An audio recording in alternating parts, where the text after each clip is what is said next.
Hindi ko siya nakikita ngayon, ngunit sinasabi nilang naroroon pa siya sa dating pinagtuturuan sa walang pintang paaralang una kong kinakitaan sa kanya. Sa isa sa mga lumang silid sa ikalawang palapag, sa itaas ng lumang hagdang umiingit sa bawat hakbang. Doon sa kung manunungaw ay matatanaw ang maitim na tubig ng isang estero. Naroon pa siya at nagtuturo ng mga kaalamang pangaklat at bumubuhay ng isang uri ng karunungan sa kanya ko lamang natutunan.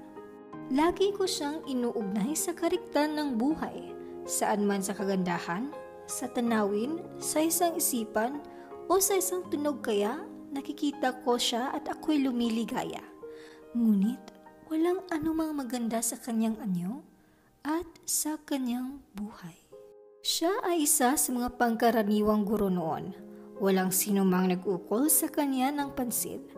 Muli, sa kanyang pananamit hanggang sa paraan ng pagdadala niya ng mga pananugutan sa paaralan, walang masasabing anumang pangkaraniwan sa kanya.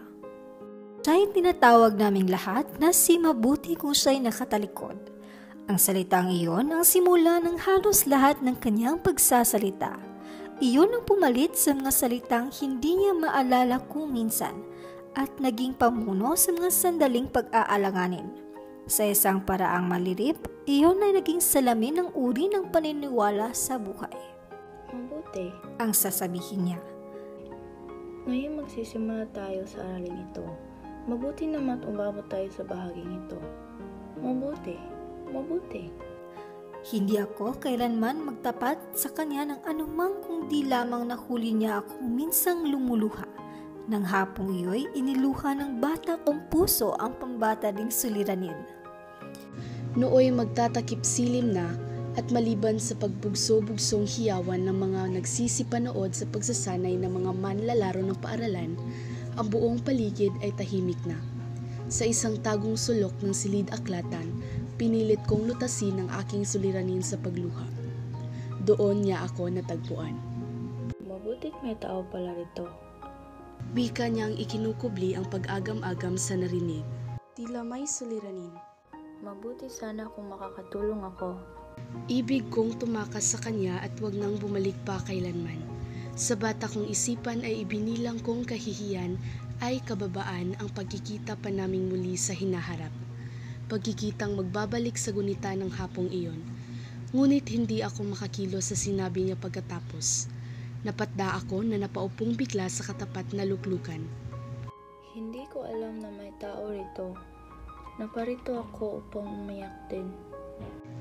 Hindi ako nakapangusap sa katapatang naulinig ko sa kanyang tinig. Nakababa ang kanyang paningin sa aking kandungan. Maya-maya pa'y nakita ko ang bahagyang ngiti sa kanyang labi. Tinanganan niya ang aking mga kamay at narinig ko na klamang ang tinig sa pagtatapat sa suliraning sa palagay ko nooy siya ng pinakamabigat. Nakinig siya sa akin at ngayon sa paglingon ko sa pangyayaring iyo'y nagtataka ako kung paanong napigil niya ang paghalakak sa gayong kumusmos na bagay. Ngunit siya'y nakinig ng buong pagkaunawa at alam ko na ang pagmamalasakit niya ay tunay na matapat. Lumabas kaming magkasabay sa paaralan. Ang panukalang naghihiwalay sa amin ay natatanaw na nabigla akong makaalala. Siya nga pala, ma'am, kayo? Kayo nang pala? Ano ho yung ipinunta ninyo sa sulok na yun na iniiyakan ko? Tumawa siya ng maraan at inulit ang mga salitang iyon. Ang sulok na iyon na iniiyakan nating dalawa. Nawala ang marahang halakhak ng kanyang tinig. Sana'y masabi ko sa iyo, ngunit ang suliranin, kailanman, ang ibig kong sabihin ay, maging higit na mabuti sana sa iyo ang buhay. Si Mabuti naging isang bagong nilikha sa akin mula ng araw na iyon. Sa pagsasalita niya mula sa hapag, pagtatanong, sumagot, sa pangiti niyang mabagal at mahihain niyang mga ngiti sa amin, sa paglalim ng kunot sa noo niya sa kanyang pagkayamot, naririnig kong muli ang mga yabag na palapit sa sulok na iyon ng silid-aklatan. Ang sulok na iyon, iniiyakan natin, ang sinabi niya ng hapong iyon. at habang tumataginting sa silid namin ang kanyang tinig sa pagtuturoy, hinuhulaan ko ang dahilan o mga dahilan ng pagtungo niya sa sulok na iyon na silid-aklatan.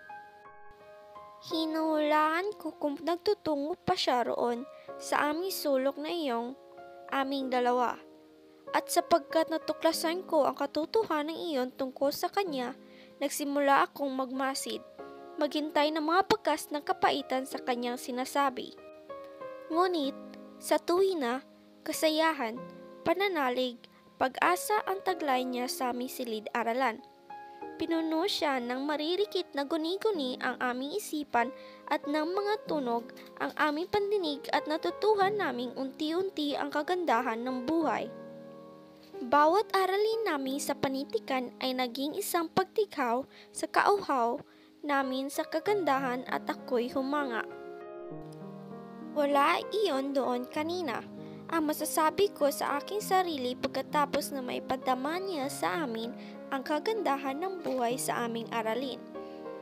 At hindi naging akin ang pagtuklas na ito sa karikitan, kundi pagkatapos na laman na pangyayaring iyon sa silid-aklatan. Ang pananalig niya sa kalooban ng may kapal sa sangkatauhan sa lahat na isa sa mga pinakamatibay na aking nakilala, nakasasaling ng damdamin. Marahil, ang pananalig niyang iyon ang nagpakita sa kanya ng kagandahan sa mga bagay na karaniwan na lamang sa amin ay walang kabuluhan.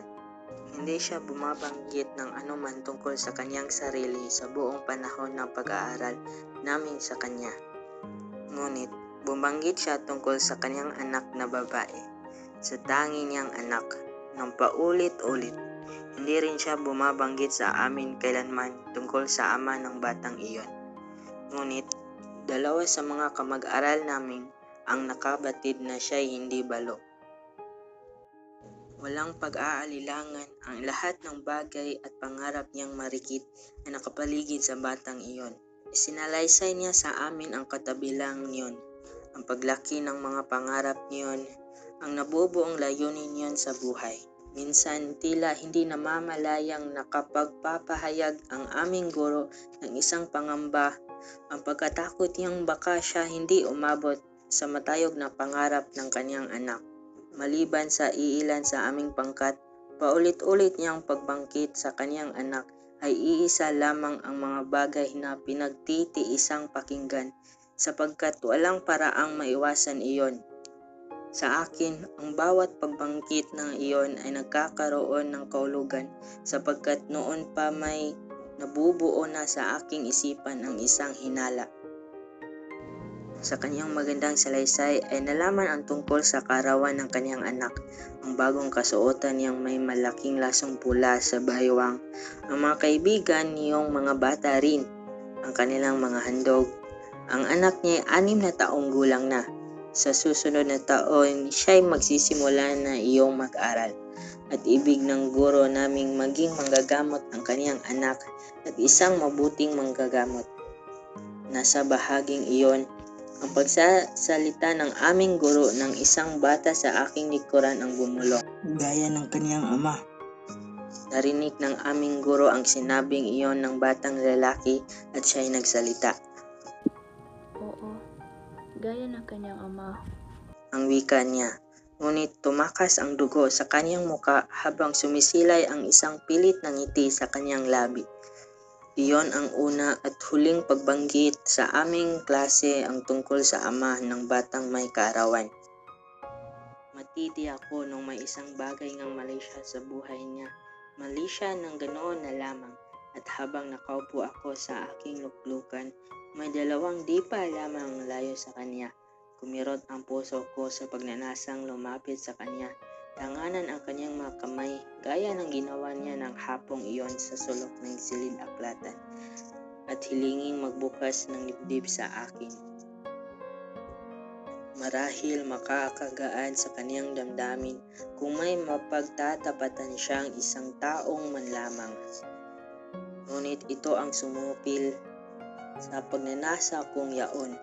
Ang mga kamag-aral kong nakikinig ng walang anumang malasakit sa kaniyang sinasabing, Oo, gaya ng kanyang ama. habang tumatakas ang dugo sa kaniyang muka. Katapos, may sinabi siyang hindi ko makakalimutan kailanman. Tinigyan niya ako ng buong tapang na pinipigil ang panginginig ng mga labi at sinabi ang ganito, Mabuti gaya ng sasabihin nitong Filion lamang nakakaranas ng mga lihim na kalungkutan ang maaaring makakilala ng mga lihim na kaligayahan. Mabuti, at ngayon, magsisimula sa ating aralin. Natiyak ko noon gaya ng pagkakatiyak ko ngayon na hindi akin ang pangungusap na iyon, ni sa aking mga pagsasalita, ni sa aking mga pagsusulat. Ngunit, samantalang nakatitig siya sa akin ng umagang iyon, habang sinasabi niya ang pangungusap na iyon, nadama ko siya at ako ay iisa. At kami ay bahagi ng mga nilalang na sapagkat nakaranas ng mga lihim na kalungkutan ay nakakakilala ng mga lihim na kaligayahan. At minsan pa, ng umagang iyon, habang unti-unting bumabalik ang dating kulay ng kanyang mukha, muli niyang ipinamalas ang managtatagong kagandahan sa aralin namin sa panitikan. Ang karikta ng katapangan, ang karikta ng pagpatuloy anuman ang kulay ng buhay. At ngayon, ilang araw lamang ang nakaraan buhat nang mabalitaan ko ang tungkol sa pagpanaw ng manggagamot na iyon. Ang ama ng batang iyong marahil ay magiging isang manggagamot ning balang araw, ay namatay at naburol ng 2 gabi at 2 araw sa isang bahay na hindi siyang tirahan ni Mabuti at ng kanyang anak. At naunawaan ko ang lahat. Sa hubad na katotohanan niyon at sa buong kalupitan niyon ay naunawaan ko ang lahat.